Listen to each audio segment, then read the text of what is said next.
basically number 2. I still think Vampires is best, but Bant Scapeshift, I do not fault anybody for playing. It has the sheer power that you need to attack the standard metagame, just the random decks that you're going to play against in a tournament, as well as have some game against Vampires, even though I do think it is slightly disadvantaged for Scapeshift.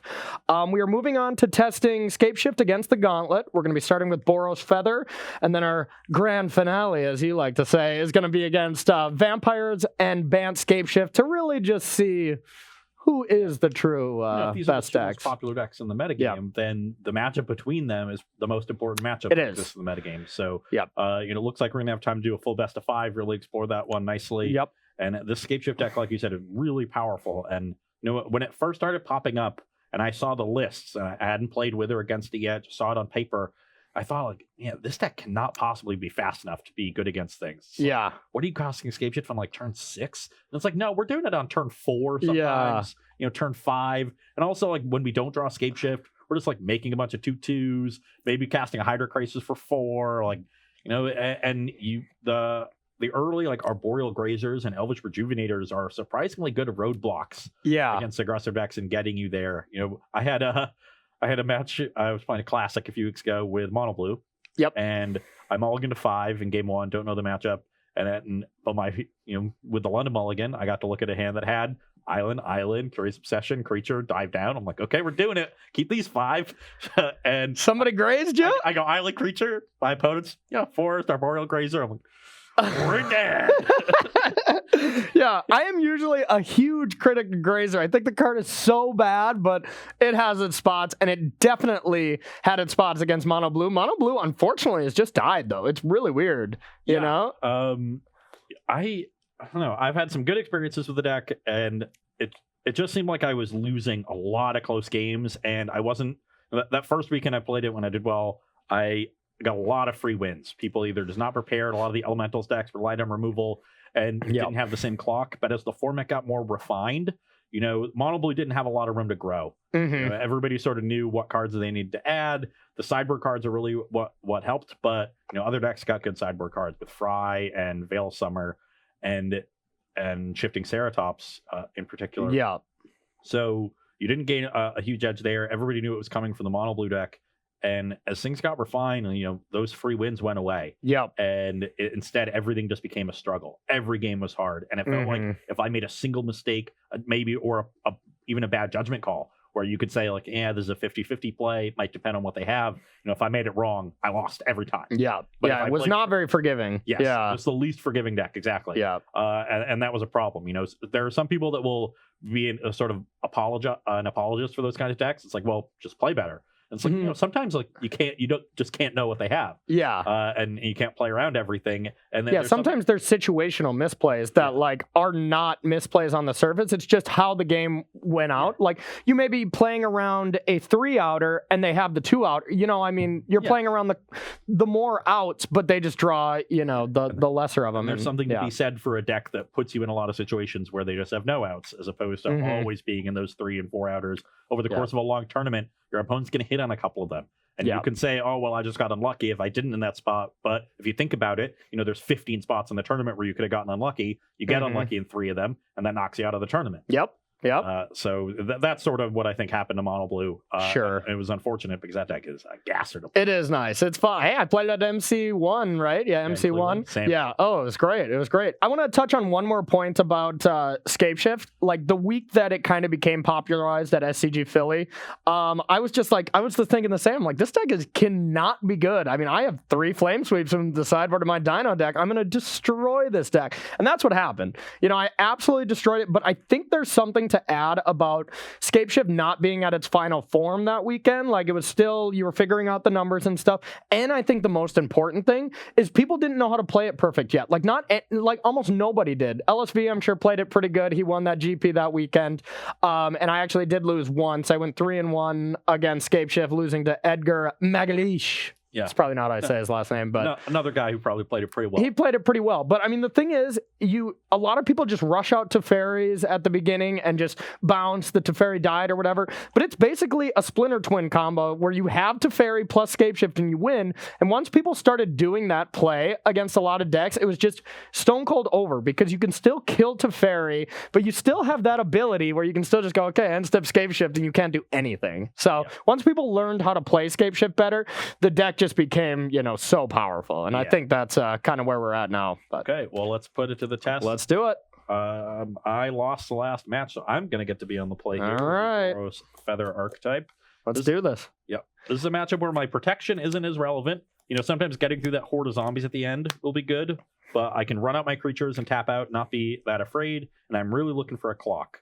Yep. And this is a hand that has a clock, but you see this, once again, the problems with the mana base are popping up, but I've got a scry on turn 1 to hopefully fix it, and if I do, this hand is really good, so I'm going to keep. Okay, I'm going to keep as well. My hand is a little bit more awkward, but we have the best card in our deck by far here, so we got that for that. And let's get this started. Don't forget to tag SCG Tour if you want some questions answered in between our games here. Okay, so we are scrying on turn 1. I'm going to put this one on the bottom because that is not what we're looking for. What do you think the best card in my hand is that I was expressing? Was it Arboreal Grazer? Arboreal Grazer. Let's go. Now I actually have a decision and no here. land. yeah. 0-3, go. I have an awkward play here. I think we just have to put this into play. Like, if we look at our hand, go ahead. I'm going to explain something while we do this, though. If we look at our hand, this is impossible to... Actually, 100% I made a mistake here. I should just take 2. Okay. This is a play to have it all. Yep. Okay. That was just a misplay. Didn't find what we needed, so we're going to be a turn off. Dang it. We paid 2 life for nothing. We had it right the first time. Okay. So we're going to... I'm just kidding. It's about sending a message. It is. Your turn. Okay. And in the interest of sending a message, upstairs. Oh, got me. 16. Let's go. Turn off from this land. Exactly what we needed. Yeah. I'm going to play Dreadhorde Darkness. We can get this up and running. Pass the turn. Seems good. All right. Now we're just going to do a nice little setup turn here. We're going to go with Circuitous Rod. Yep. All right. We're going to get some gates. Good after that? I'm good after that. Yep. Okay. Let's get Adonto Vanguard down. And then I'm going to Gird for Battle my 2 creatures. Sure. Then I'm going to attack and target the Gird for Battle. So now this block, if Corey wants to make it, will be a chump. I will make it. I'd love to block, actually. Yeah, if I hit the plains, this would have been my turn 3. Being a turn behind, I think is going to cost me. Oh, yeah, you're dead. All right, 7th. Zombie.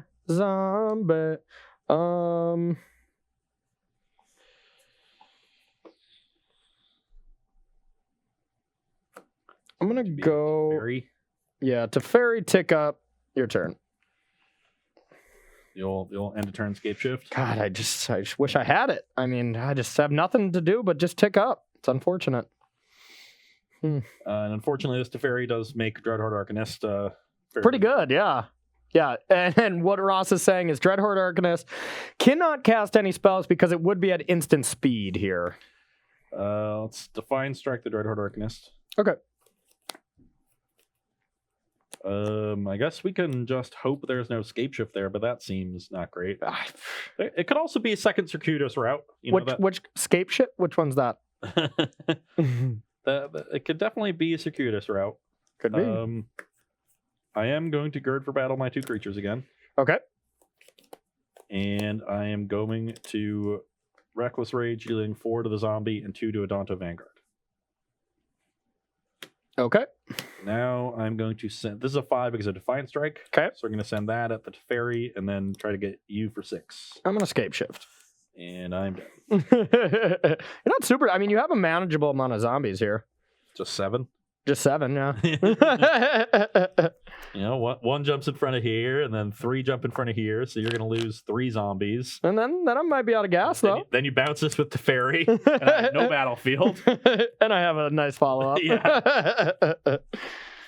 Oh, yes. So I think with how fast your hand was there, even if I had hit, I wasn't going to be fast enough. No. You were on the play, too. Like, you needed a turn 2 creature for sure. Yeah. But so that's the problem is, like, you have a lot of resiliency and your creatures, like, getting protection and stuff. I just don't care. I just go over the top, you know? So if I hit the planes, then I get to play turn 2 Dreadhorde. You had nothing on turn 2, right? You just had turn 1 Grazer. Yeah. No.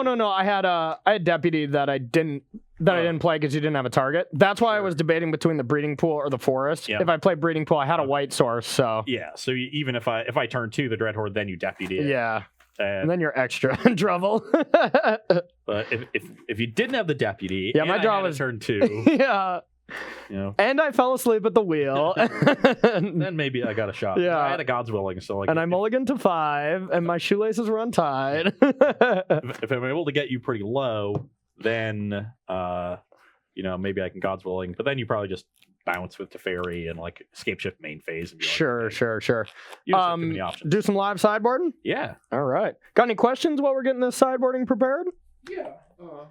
His stay is ask what the most impressive way you've been killed in this standard is.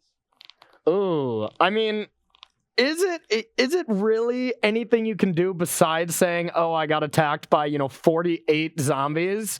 Like I feel like the Scapeshift is the deck that's doing the most unique killing.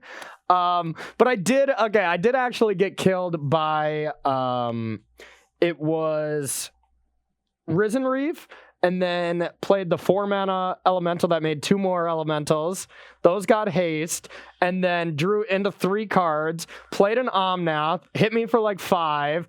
Like drew into a bunch more cards. Quasi-duplicated the 4-drop that put more into play. Drew more cards. And then quasi-duplicated an Omnath for like another 9 to the face. I took like 27 this turn or something.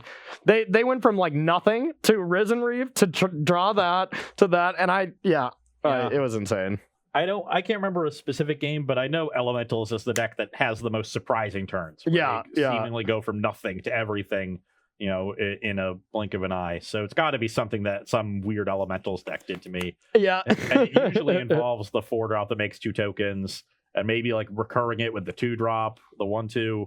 I don't know any of the names of the elementals because they turned out not to be good. Unfortunately, yeah, elementals went from being like the most hyped deck because all these new elementals look so cool. Like week 1 around SCG Philly, or actually probably at the SCG that you played more accurately.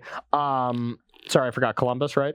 I forgot. Okay. But then it just realized that like... That was Worcester. Okay, yeah. And then every deck was just going over the top of Elementals. Yeah. Just every single one. And now Elementals just doesn't have any good matchups. I think it's going to be great post-rotation because they don't lose much, but... Yeah, I agree. But all the decks that ended up, seeing play now are decks that just go over the top of what Elementals was doing, which was just a straight up mid range deck.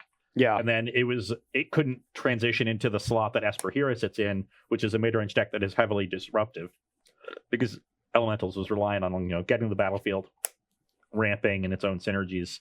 So whenever you're the ramp deck and you're not very interactive, you need the thing you're doing to be extra powerful and to be able to win games by itself. So when there's other decks in the metagame that are going over the top of you, then your deck ends up being pretty weak.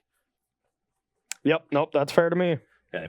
Well, my sideboarding's all set here. Reckless Rage, certainly my worst card of the matchup. Not a lot to bring in. I'm basically bringing in my 4 best cards. Alpine Moon is the obvious one here because it can shut down Field of the Dead. Gideon Blackblade is a reasonable card. I'm expecting some removal, maybe some copies of Time Wipe. That's pretty common. So Gideon can help me in there, but also just help me provide a quick clock. And then Baffling End is a removal spell that can deal with some of those early blockers, those Rejuvenators, those Arboreal Grazers, and Deputy of Detentions, but also deal with the late game Hydroid Crises. So it's a fine removal spell. I don't want to be reactive almost at all in the matchup, but there's not another threat I like here. Tomic Distinguished Advocate is not very good. So the 1 Baffling End will be fine. We're cutting our Reckless Rages, leaving in our Shocks to send a message. Nice. Upstairs. To you. Yeah, that's interesting because I think Reckless Rage is okay against Deputy, where Shock is kind of weak. But yeah, outside of hitting Deputy is really bad. So yeah, I can see that. So from my end, I've taken out Grazer, like normally on the draw against aggro decks, I do want to keep it, but Grazer unfortunately does not line up very well. Any creature that attacks into it, like a Danto Vanguard, it's just a chump block. There's nothing that I can really block consistently unless you don't have an instant or sorcery with like your 10th district lieutenant or legionnaire or whatever that card is, which seems pretty bad. And then we're trimming some of our bigger stuff here, and then grow from the ashes is just basically the worst card in the deck, and I pretty much sided out absolutely every time. So you would think maybe we should have something different in there, and you'd probably be right. But for now, this is the alternative. I wanted another ramp spell, and I did not want to play another Grazer. I'm so glad we're down to 2. I want to go down to 0. Everybody's cutting Grazer. Maybe I should just play mono blue. Maybe you should. And then everyone's going to vampire all over you and you'll be dead. The vampires matchup for mono blue is not bad. Really? Yeah. Okay. Because the one weakness that the vampire deck has, like the stumbling with its mana. Garlic, yeah. Really, I've got 4 garlic in my sideboard. Oh my god, you're so teched out. Yeah. But the weakness of their mana base, so like mono blue is the deck that takes advantage of that. Oh yeah. Okay. And you're not as concerned about champion. Yeah. Yeah, sure, draw some extra cards. I'll counter the 2 that you can cast. Yeah. And kill you. Shifting Ceratops is for sure like almost non-existent now. Like right after mono blue and those blue-based tempo decks were running rampant after Worcester. I played 4 in the main and John Dinos in my SCG Philly winning deck list, and I think it was correct then. Even though I played round 1 mono blue and then never played another tempo deck the rest of that tournament. Yeah. So 4 mana 5/4 haste when they're still reasonable. All right, well, we're getting ready. You got one more question for us to answer here? Sure. All right. Neverted? Okay, close enough. He's playing his first Open this weekend. He wants to know what advice you would have liked to have gotten before your first. The advice that I think that made me grow as a Magic player the most is being able to take a step back after your matches and think about your plays and just think of any misplays you could have possibly did. It's great to have a person to bounce ideas off of. I've always had my brother when it came to after matches who talk like, okay, maybe I could have did this. But at the early start of my career, I was always thinking when I lost, I was getting lucky or getting unlucky. I was just thinking, oh, why did they top deck that burn spell?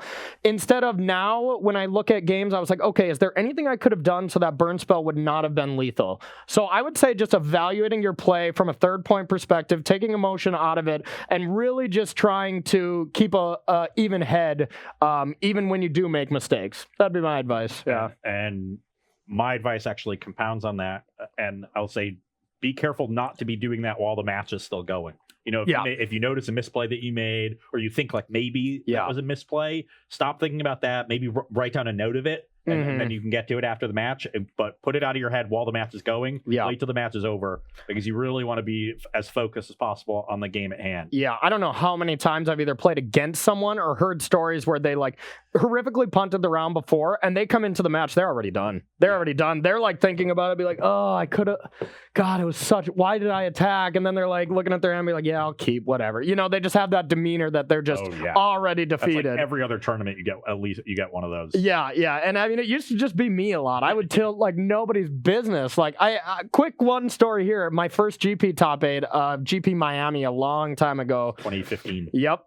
And I played against Boswell, and I was like 10-0-2 at the point, because I was playing Green-White Devotion. That deck drew all the time. I was doing so many things.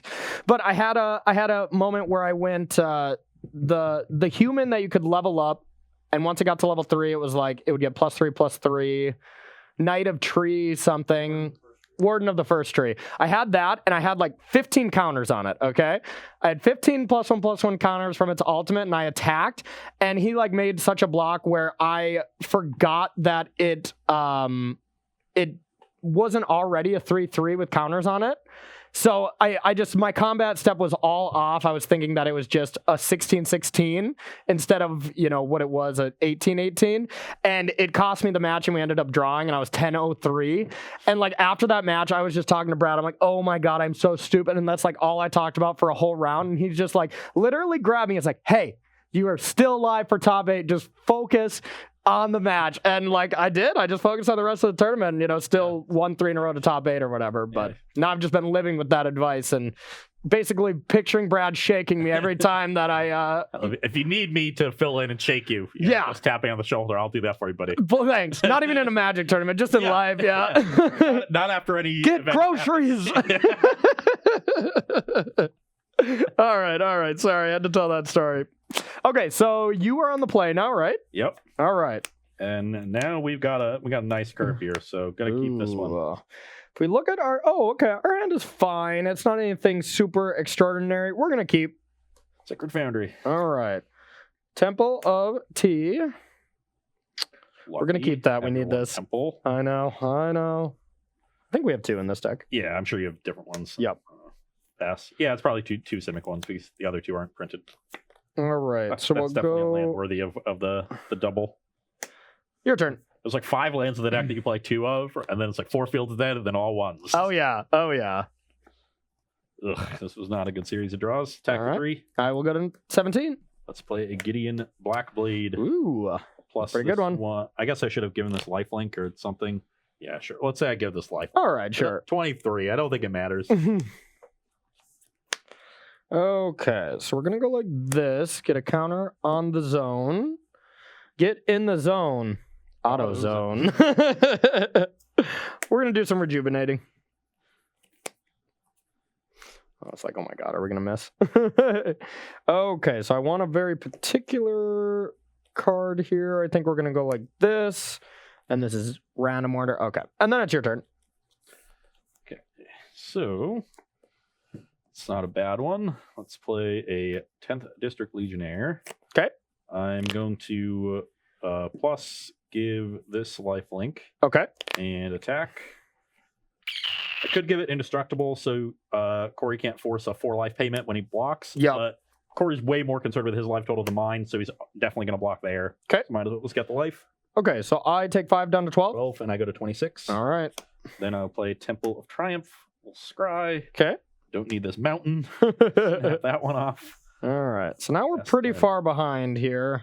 Yeah, we've got our battlefield set up here. I've got 9 points of power with Corey at 12. And one of them is 10th District. So hopefully we'll top deck Gird for battle and just have lethal. That'd be pretty good.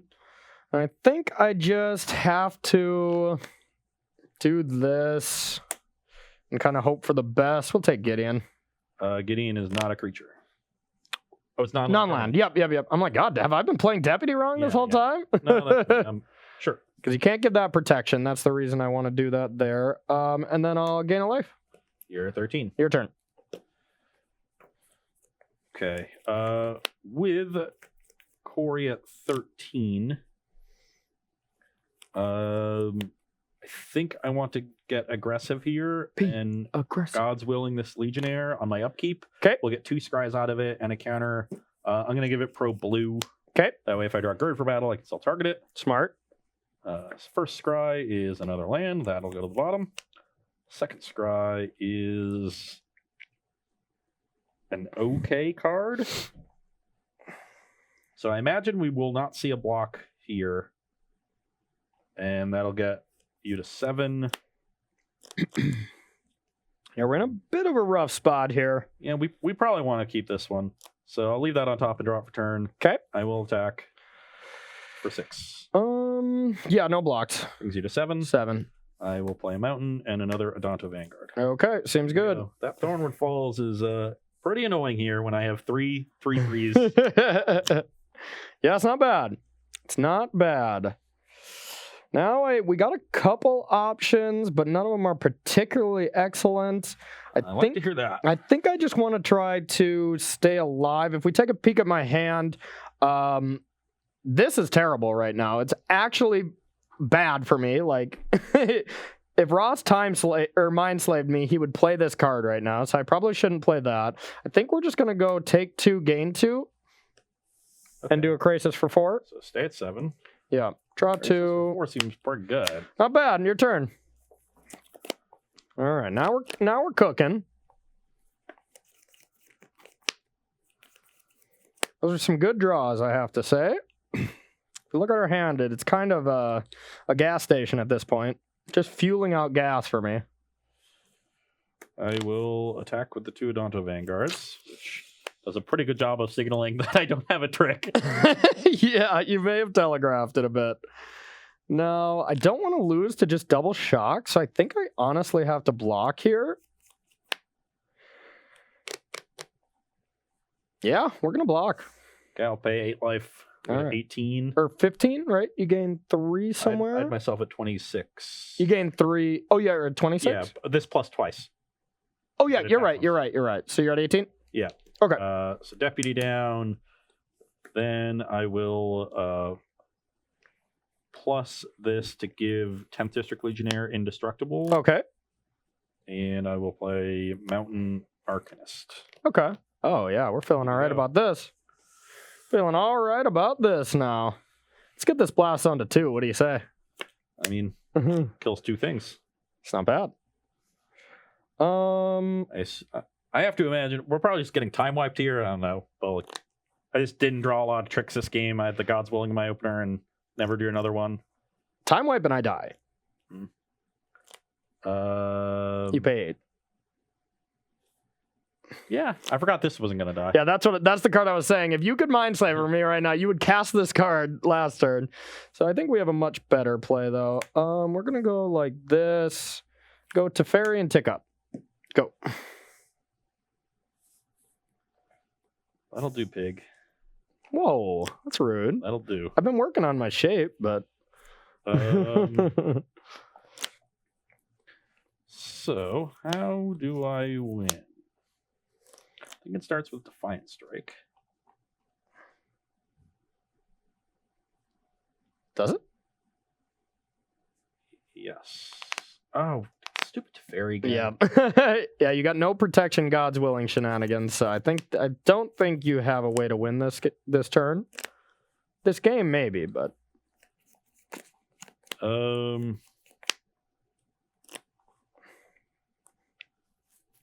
okay. Let's plus Gideon on the 10th District Legionnaire. okay. Give it Indestructible. Okay. Play Aurelia. It's pretty good. Go to combat. Target the 10th District Legionnaire with Aurelia. Okay. Attack you for 5. Don't want to attack the other indestructible creature? And yeah, this. So maybe do I want to attack Teferi? I think I need to attack you. Me with both? Kind of think I do. Maybe the 5 is better over here. So I'm at 18. You can make 7 tokens, and that's 18 total. So I'm not that worried about dying on the backswing. This Teferi is annoying just because of the Arcanist, and the God's Willing is what's going to let me get through all these tokens. So I do now have a flyer. Well, you think about this. I'm going to search for 7 lands, okay? We're going to do some stuff, probably gain some life. I don't really think it matters because you're just in control, like, no matter what I do. So it's more about forcing your hand as much as possible. So I actually think attacking Teferi with the 5 and you with the 4 is best. Okay. So Legionnaire at Teferi, Gideon at you. Or 5, 6, and 7. We'll go like that. Okay. So what did you decide on? Legionnaire at Teferi, Gideon at you. Okay. Seems reasonable to me. We're going to need a bunch of Justin Parnells. So we're getting 7 triggers here. Not insane or anything, but... You're actually getting 9 triggers. Am I? Blossoming Sands and...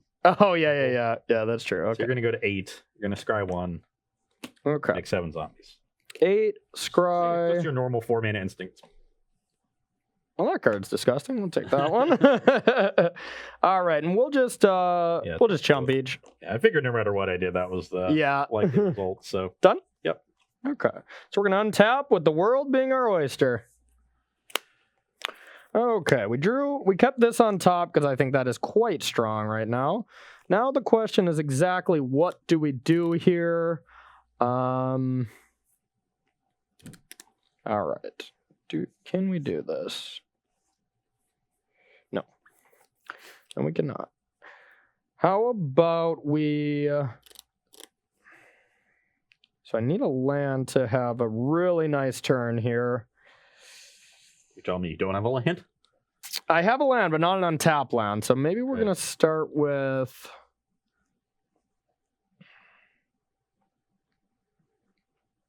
God, is it weird? I want to bounce nothing. I mean, you can bounce your own Hydra Crisis, but then, Time Warp's going to do that anyway. Yeah.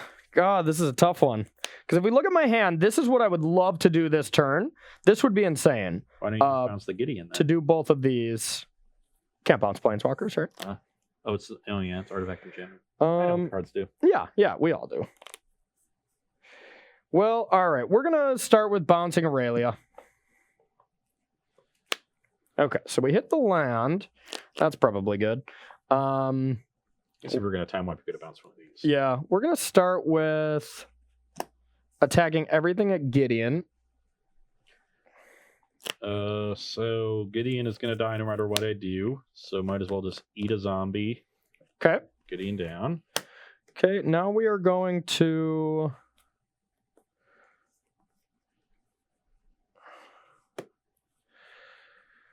Time Wipe. And I would have liked to... pay 8 life for the Vanguard. So Sure. 10. I would have loved to leave Aurelia on the board if I had known I was going to draw that. But then we'll go land to 6, get a zombie. Yep.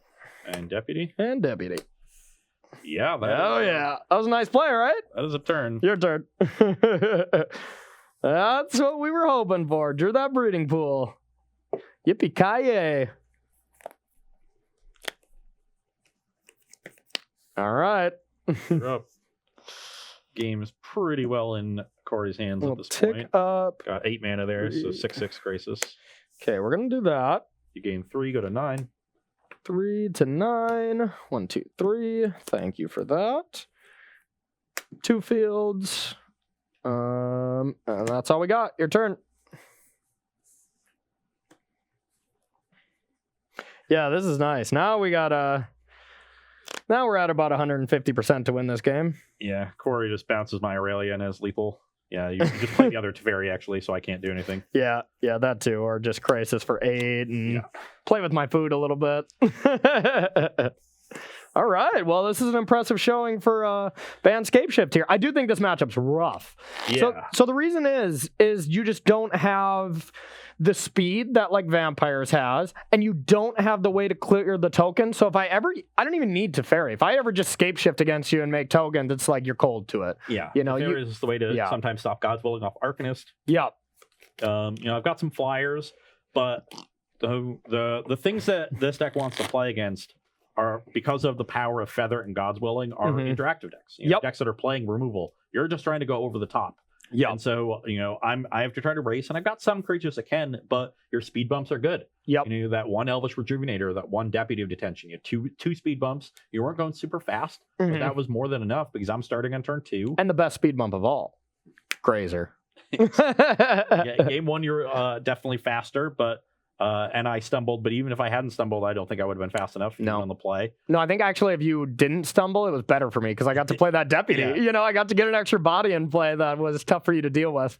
Yeah, Deputy can be a tough one. So the fact that basically none of my interaction lines up well against you, except for Baffling End, which is kind of meh. Yep. Your Teferis are very good because they stop God's Willing as well. Yep. And Arcanist.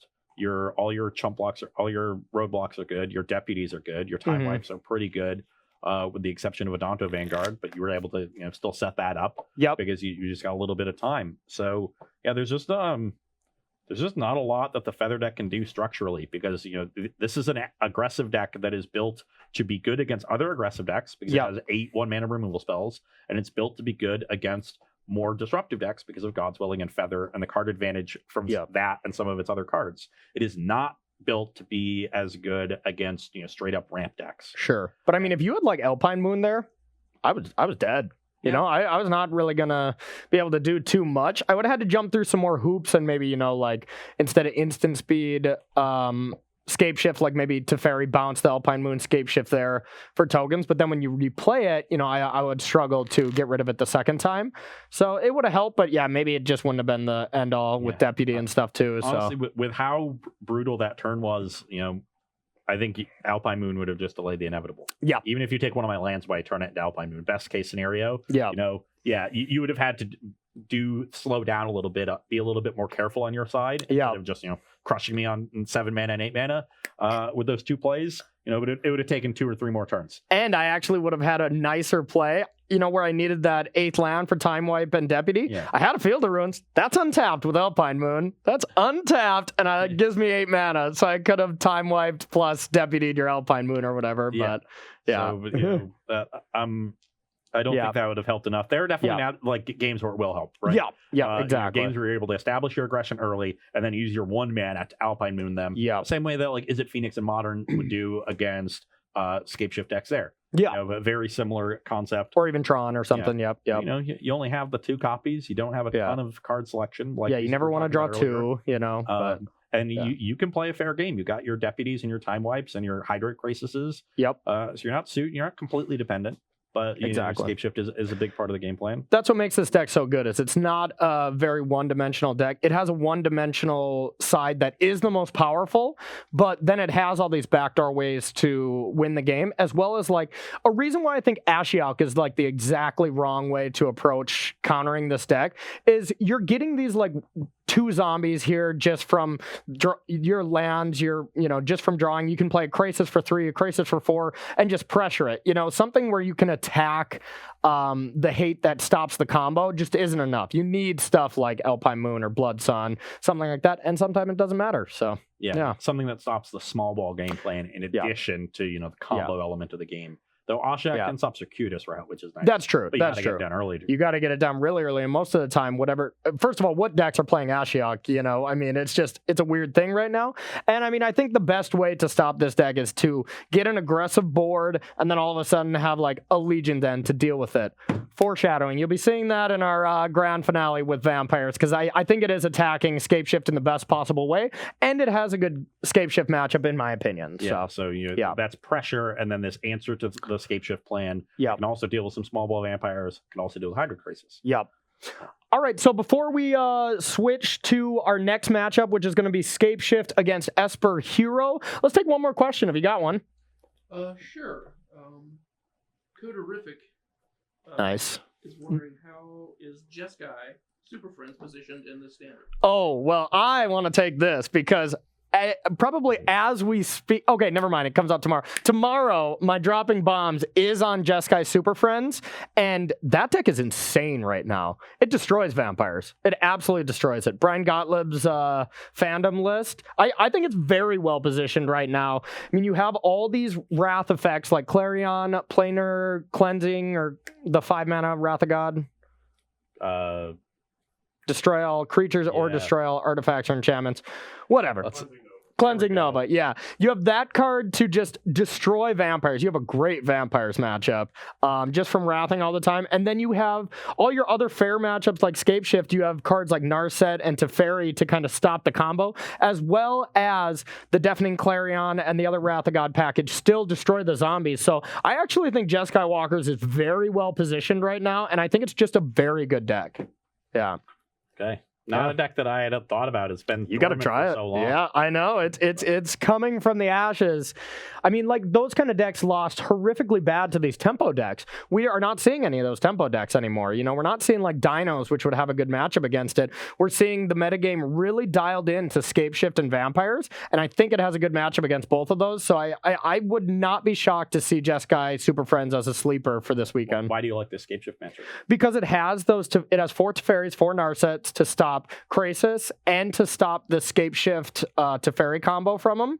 So they have to play a fair game, and when they're playing their sorcery speed Scapeshift to make a bunch of zombies, you have 3 Clarions and 2 other Wrath of Gods to still answer to that. So you really have the pieces to answer everything from them. Now, when they get to bring in Dovin's Veto, and if they can stop Teferi from coming into play from the Jeskai Super Friends side, it becomes a little bit more fair, but I actually think the way it plays out, it has a good Scapeshift matchup. Yeah, we saw the Jeskai Super Friends deck really get hampered by the Command the Dreadhorde decks. And some of the other decks that were playing to the battlefield with big green creatures, Wild Growth Walker kind of decks. Yeah. And those decks have gotten pushed out by these ramp decks. Yeah. And, you know, if you've got the tools to stop the most powerful elements of the ramp decks and then Sarkhan to clock them, then yeah, I think you're right. That makes sense. You can definitely do some damage there. You've got Spell Pierce for Circuitous Route if you want it. And then they were definitely always good against aggressive decks.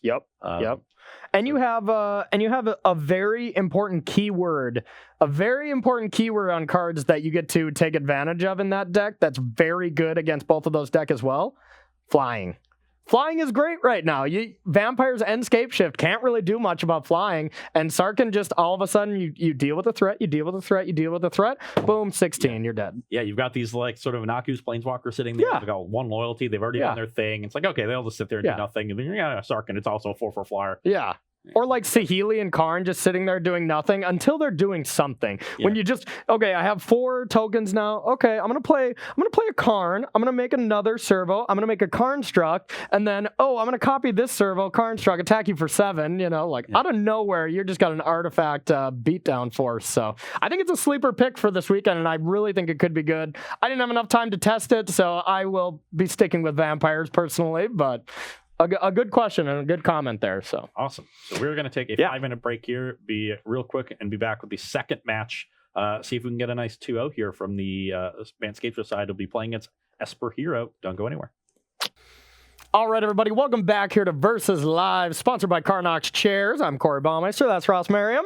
We are moving on to our second match of testing Bant Scapeshift here. We're going to be throwing it against your Esper Hero.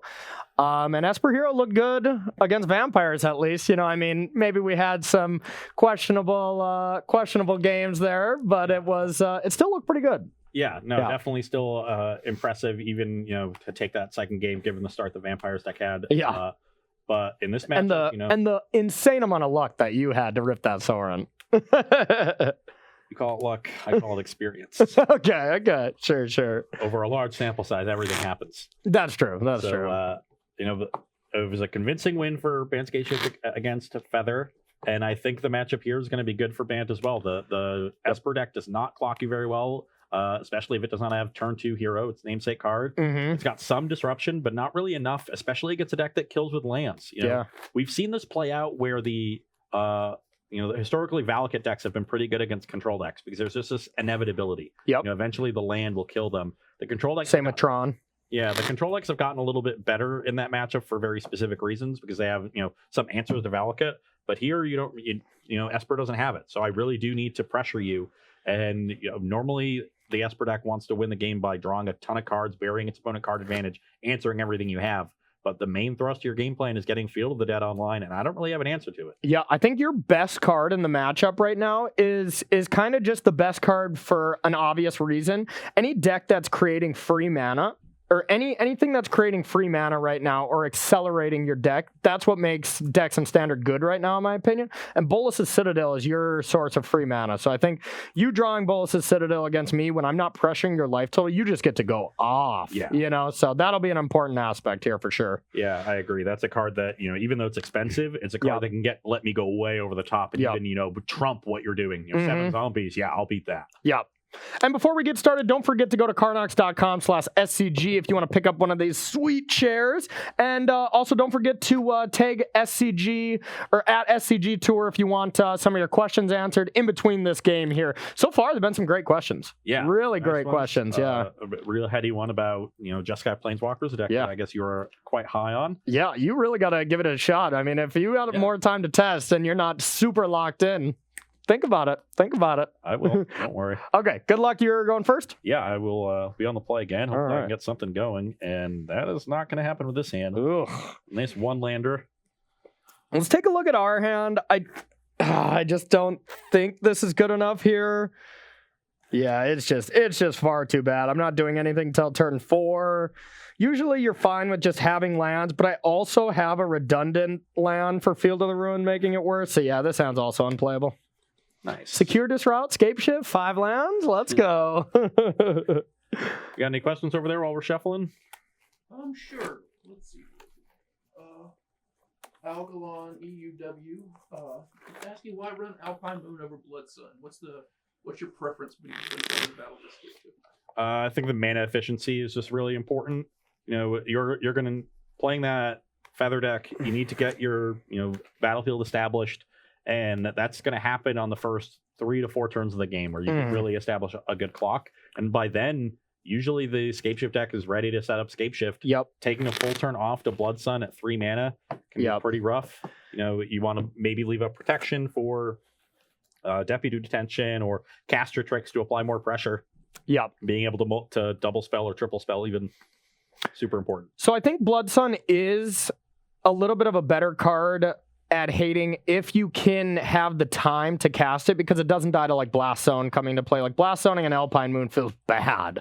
It feels really bad. But in an aggressive deck like Feather, you have to be on the board. And it's a popular sequence to go 2-drop into 2-drop Alpine Moon as like a good way to disrupt them. So yeah, I think summarizing what Ross said, mana efficiency is just too important in that one. So yeah, you're not trying to play a long game, so the cantrip is less important. Okay. 6 card hands. Oof. Yeah, Oof is right. Looking at these 3 is nice on my side, but the rest of the hand is not great. This card is quite good, so I think this is a keep on 6, and we're definitely going to send one of these back. And if we look at mine, you may think I'm absolutely crazy to keep this on 6, but we're playing a deck that has 29 lands, or 28, I could be wrong.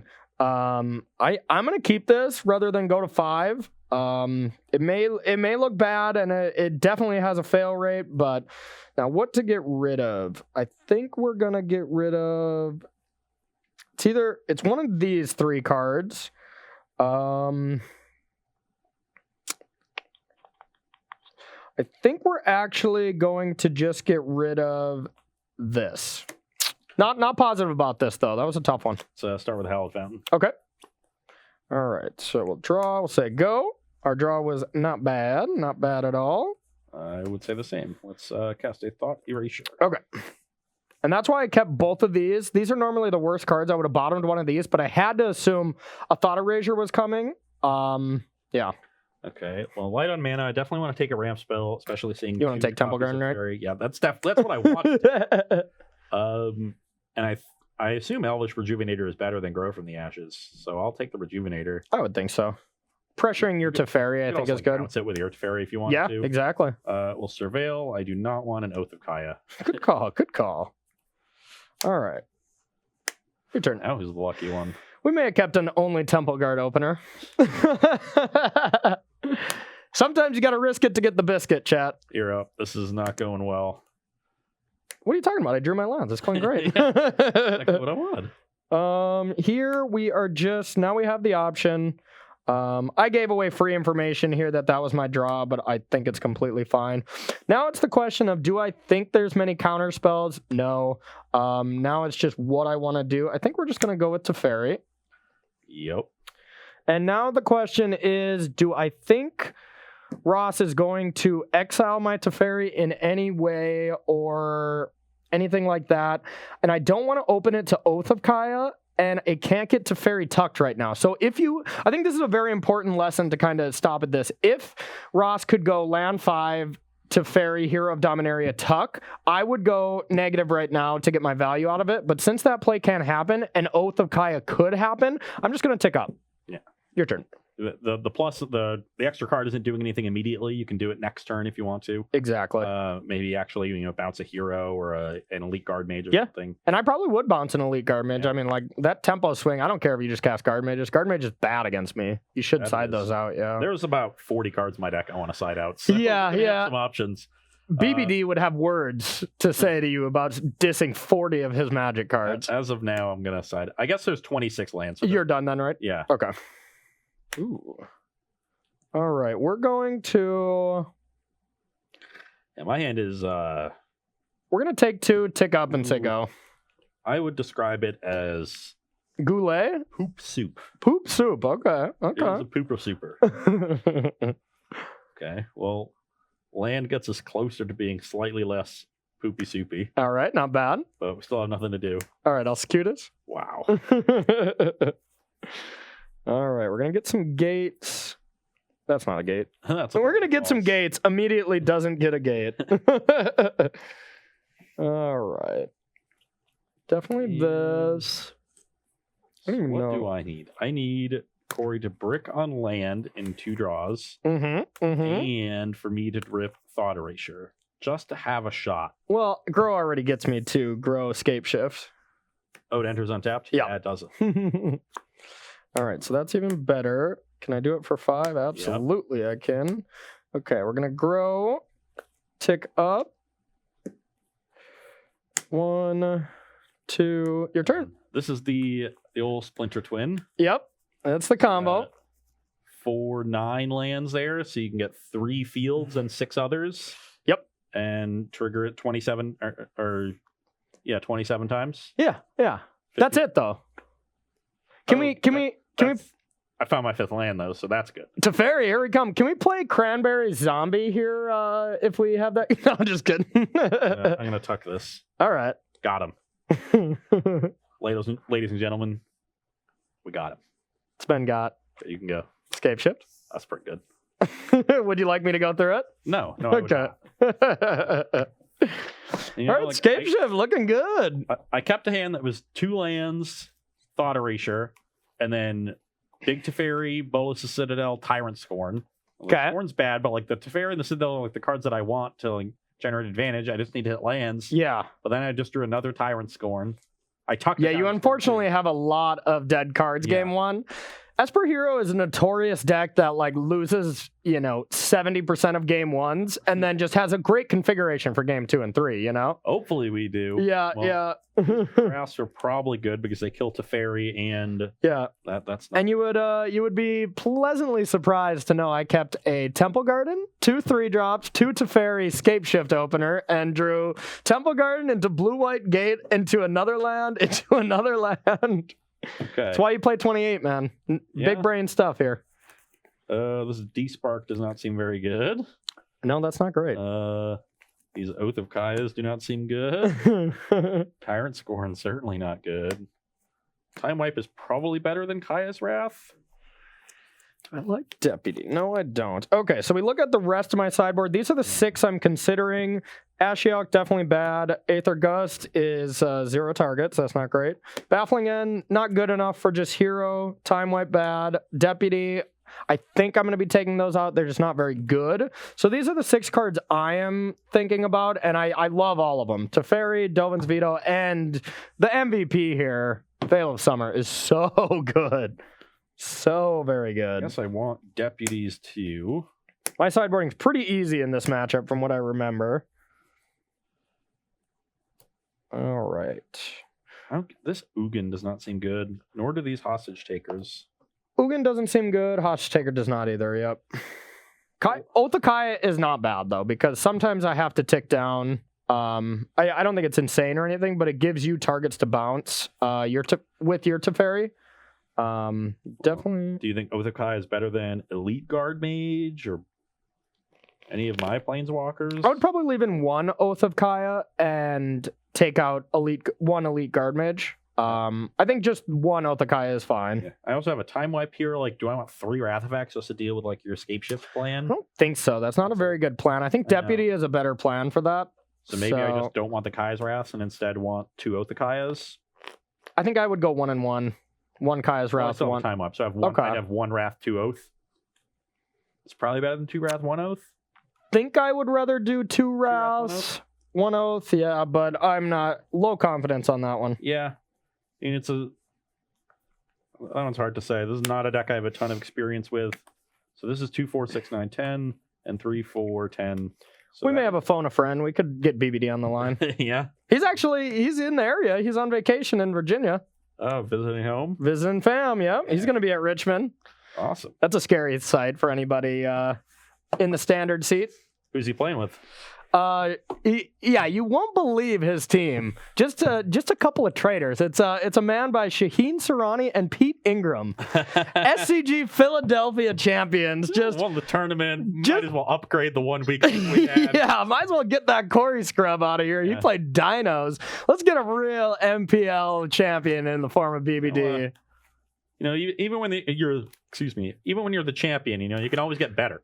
Yeah, exactly. So that, exactly. They saw their weak link and they upgraded. Yeah. What are you going to put their odds on not making day 2? Pretty high? 80%. Yeah, 80%. Thank you. It's been a weird situation where like a lot of big name pro teams have played these team constructed opens, and a lot of them have missed day 2. They're not easy. Yeah, and it's hard with no buys. Yeah, 7-2 day 2. Like it can definitely be tough. And, that's a tough record to hit with no buys. So yeah, I mean, usually notoriously team events have been very much about the cream rising.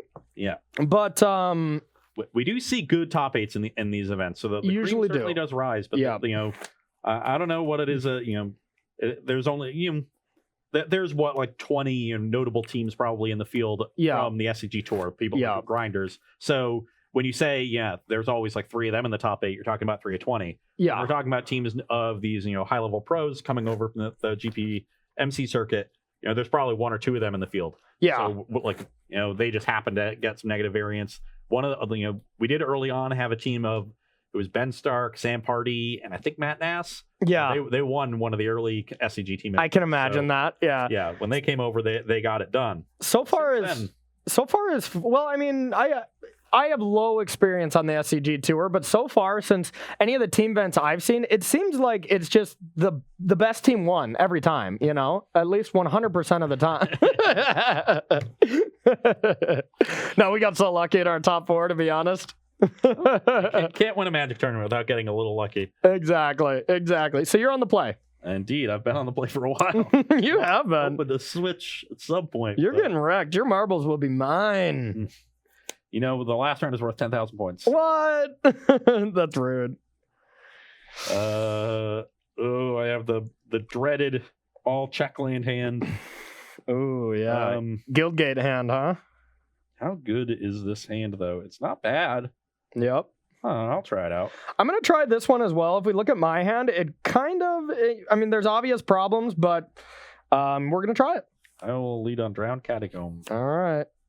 And we drew this card off the top. Not bad. I will start with Field of Thy Dead. I will play Glacial Fortress. Okay. Pass the turn. You mean ORZHOV Guildgate? I mean Azorius Guildgate. Azorius, sorry. All right, your turn. Yeah, now I'll play the same. What are you talking about? My deck actually has the Guildgate in the deck. Of course I'm going to be doing this. Cast Thought Erasure. Okay. A lot of circuitous routes. I have a route to victory. So it's a circuitous one. Kor's going to get his mana base going here no matter what I do, which makes me want to take the Teferi, though you can't cast it right now. That's true. Yeah, I think it's between these, in my opinion. It's such a risk, I think, to take the... Though, if I'm planning on this, maybe I do want to Rejuvenate. Yeah, I'm going to take the risk. I'm going to take the Rejuvenator. Yeah. That's the card I'd prefer to have in my hand, so not a bad idea. That on top, just because it'll make my mana better later. Okay. Play a Drowned Catacomb and pass the turn. All right. Did we hit? Nah, missed. But hit this, though. All right, so we're going to do this, and I guess we need a blue or a white source. This will be fine. Gain a life. Okay, you're at 21. Your turn. That was nice. That felt nice. Okay, I will... Ooh. Just throw your cards. Yes. Let's duress away the Teferi. Okay. You don't want to take a Scutus route? I will play tapped Godless Shrine and pass the turn. All right, we got a nice turn here. Beats. I'm at 19. All right. Growth Spiral and Scutus route. Dovin's V2. All right, that's pretty good. Your turn. That was going to be some zombies, yeah. Going to make some zombies, so put a kibosh on that. You can't counter them all, man. That was a pretty good draw. Let's play a hero. Okay. Pass the turn. We need a hero. Another Dovin's Veto would be quite obnoxious here. Oh, sorry. This blast zone has a counter on it. Sure. Can I do anything to stop another Dovin's Veto? I think I just have to run right into it. But it's just so obvious that you have it. I'm just going to Tyrant Scorn here, Rejuvenator. Yeah.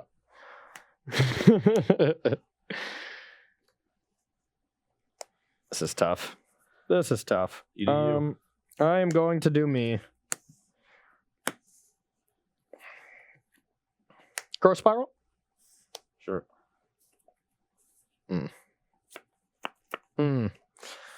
All right. Rejuvenator? Sure. So it didn't work out the way we wanted, needless to say. Now, I think I want to go with this for the higher upside. If we look at this, our options here, these are our choices here. I mean, one is better to get 7 uniques, or I just go for the long game here and get another field. Your turn. I like the second field. Yeah, me too. It's clearly going long. Exactly. Now, what we're afraid of right now is Teferi, tick up, hold up Dovin's Veto. That's where you can like start actually churning through your outs. Teferi, make a token. Okay. Gonna pick one of these up. I will not let you pick one of those up. I will minus with no target. Okay. And I will pass the turn. We love that. So my circuitous route would have been good. Bummer. Okay, so now we want to go like this. Classic. 3 colorless lands, forest. Cast a green, a green spell. Okay, so this is going to be nice. We have 5 uniques. We're going to route. Yep. This is going to make 4 zombies. Zombie. Zombies. What's in your head? I play that on stream every time I go off with Scapeshift, so sorry, it's just brained into my head. It's so fun, though. Okay, now, I guess you do have that. So I could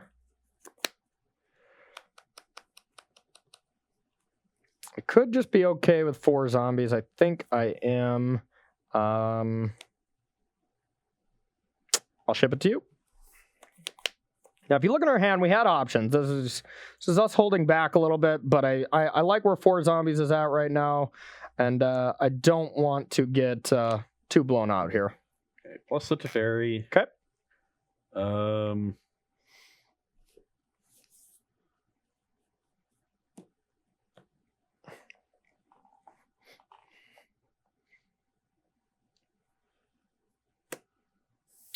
Play big Teferi, get another Aaron Barrich. Okay. Plus that one, draw a card. Sure. End step, we will untap these and pass the turn. Okay. Okay.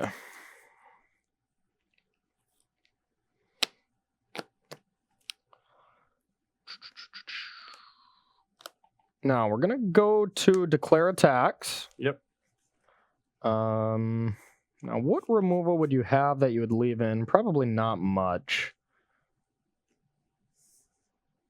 But I actually really care about little Teferi here because I cannot actually deal with big Teferi. So we're going to go everything at little Teferi. It's a little aggressive, but... So I can't stop this little fairy from dying. I'm just going to put hero and a token in front of the rejuvenators. Okay. Deal with those. Okay, now... Now. I think we will go...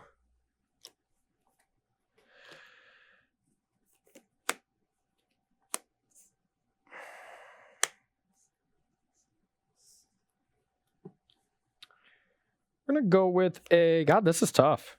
This is tough here. Now we're in an interesting part of the game. We really are. It's cutest route. That resolves. All right. Get a couple more lands here. And a couple more zombies. A couple more. Yeah, 4 more for me. Get this guild gate. And we'll get... I guess that's all our guild gates. And get that. 4 more zombies. And then I will ship it to you. Okay. No land drop. No So land. we got a gasser of a hand. Yeah, it's not bad. It's not bad. I will plus my Teferi. Okay. Draw another card. Let's play a Deputy of Detention. Your target? And we'll target an untapped zombie. Okay. They're dead. Getting another token. Attack for 3. Okay. That'll bring you to 18. 18, yep. And we'll play a tapped Godless Shrine. Go to my end step, untap 2 lands. With your untapped trigger on the stack? Yeah. Growth Spiral?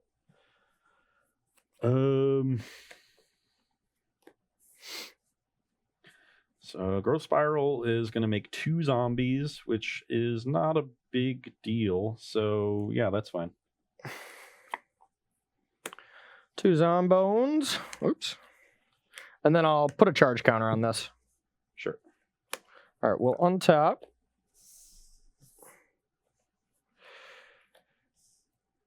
Draw. Oh my god, that was a good draw. If you look at our hand, I'm pretty sure we have the 3 best cards in our deck. Hydroid Crisis, Scapeshift, Veil of Summer. That's pretty damn good. All right, we'll attack here. Let's double block one of them. So Okay. we're gonna lose a soldier. Fairy will go to 4. Okay, we're going to go...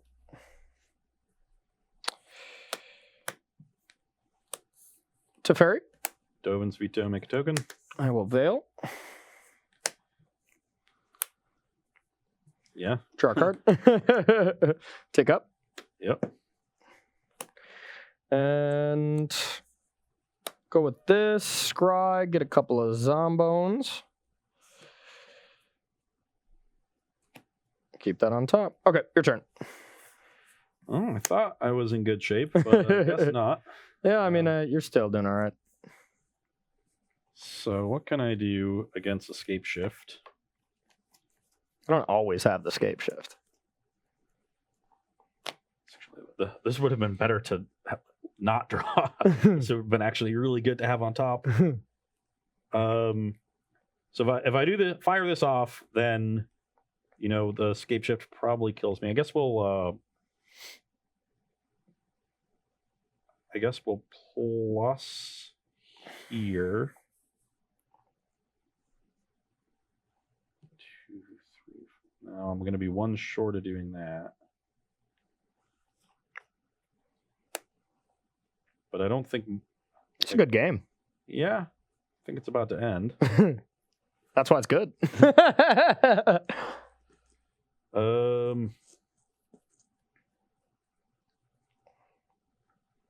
So I don't. You've got 5, 10, 13 lands on the battlefield, so you have plenty left in your deck. You sacrifice 11, get 2 fields and 9 others, and then you have 44 more zombies. 3 fields, actually.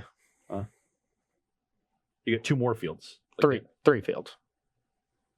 Field of Ruin. Assuming you have enough uniques to do that, that's 44 zombies. That's not something that's probably not something I can control. I think if you didn't have the Scapeshift here and you gave me a turn, I would be in good shape. But having all 3 of Teferi, Veil and Scapeshift. Yeah, it was an insane sequence of draws. I'd set up to like stabilize into the Citadel this turn, but Yeah. I needed a 1 turn. Well, reprieve. Citadel, I mean, you have a chance to still do it. What if you have Thought Erasure plus Deputy in That's hand, the you know? problem is I drew the Thought Erasure for turn. Oh, yeah. But you still could have that sequence, you know? Yeah. But that's one thing you should always wait to draw until you play Citadel, because it's a way to manipulate the top. Oh, yeah. Yeah. That's smart. So that was... And there's a chance that you could tuck this, and then you could draw Dovin's Veto or whatever to actually counter Scapeshift. Yeah, and you don't play the land yet, because you could have a land on top. So, I did this in case I drew. In case I drew Deputy was my thought process, but I wasn't thinking about Citadel. I'm not sure which one. Again, I'm not sure which one is right. Yeah. Like it's so much cleaner to just draw the Deputy or the Kaya's Wrath or something like that. What was in your hand when you started this turn? Not Thought Erasure? I drew the Thought Erasure for turn. Okay. Not off the Teferi. Yep. Once I draw the Thought Erasure, I have a lot of outs off the Teferi to just cleanly, I think I would jam Citadel to start because you're at an infinite life total, and then you have a manipulation. And if you hit something that, like, let's say you hit Deputy on top, you just get to go, or let's say you hit Dovin's Veto on top, you just get to go tuck, and I have to respond by Scapeshifting, but... So I have a land on top. We'll play that for turn. Okay. And if I just had the Thought Erasure. I just needed the Thought Erasure on top instead. But I guess we'll have to just keep doing it. So we'll Kaya's Wrath. Okay. So I'll pay 4 for this, but then gain 4. Yep. So I stay the same. And Pay 4 but gain 4. Yeah, so I stay the same. How do you gain 4? Off the Kai's Wrath. I gain life equal to number of... Oh, yeah. Of course. Yep. And then I have another land. All right. Yep. So. I did have Scapeshift. Yeah, sure. I guess I should check. Yeah. No, I mean, I just had literally the stone cold nuts right here as this being my 3 cards. You know, I mean, that stops Dovin's veto. Like, the only thing that stops Dovin's veto, I mean, I get to go get, like you said, 2 more Field of Ruins and then 1 Field of Ruin and then 2 Field of the Dead. So even if you were able to deal with that initial onslaught, like I have Field of the Dead to just get 8 zombies for free at any point, and then plus my deck is all land. So even if you could answer that, I was still a high percentage favorite to win there. Yeah. Yeah. I needed 1 turn reprieve. I thought I had set up the game pretty well. I was pretty happy about the way the game had gone. Yep. Was patient with the veto. I did have the turn I went for Teferi. I just knew I needed to make land drops. Yep. Building or Citadel. So I took the turn off and was like, okay, hope to draw land for the veto. Didn't, but then found Deputy. Sure. Like, okay, so that'll clean it up, and then I'll veto the next thing. And that's what I had set up. Oh, you did have the veto for my Circuitous Rod if I went for it again? I had both vetoes, but I had to hit land drops to set up my game. Yeah. So I went for the Teferi. And so things actually played out pretty nicely, and I still just, the 3 cards at the end were good ones. Yep. And that ends the game. I got a little lucky, that's for sure. But I see what you're saying about the Teferi Scapeshift combo. It's definitely a bigger deal when they end step it than when they main phase it. Yeah, because it shuts off so many cards in your deck, Yeah. But I mean, like, a very nice thing that you could have done is, if you played Teferi right there, I'm forced to Scapeshift, and then so Teferi would have been your best card. That's actually all you needed that turn was 1 Teferi, because you go Teferi, I'm forced to Scapeshift, and then you Teferi bounce your Deputy, boom, got it. And that's a very good sequence, and that's like Esper Hero's only chance in this matchup. I mean, besides like going crazy with Citadel or stripping their hand, but I mean, like, Krasis is a big problem too. So it's all kind of bad for Esper Hero here. Yeah, so definitely did not seem good. So a nice 2-0, a slight edge here, but as we said, the finale is worth 10,000 points. Yeah. So still a lot on the line.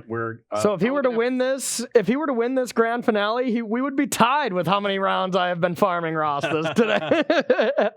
We are going to take a short break here. How much do we need?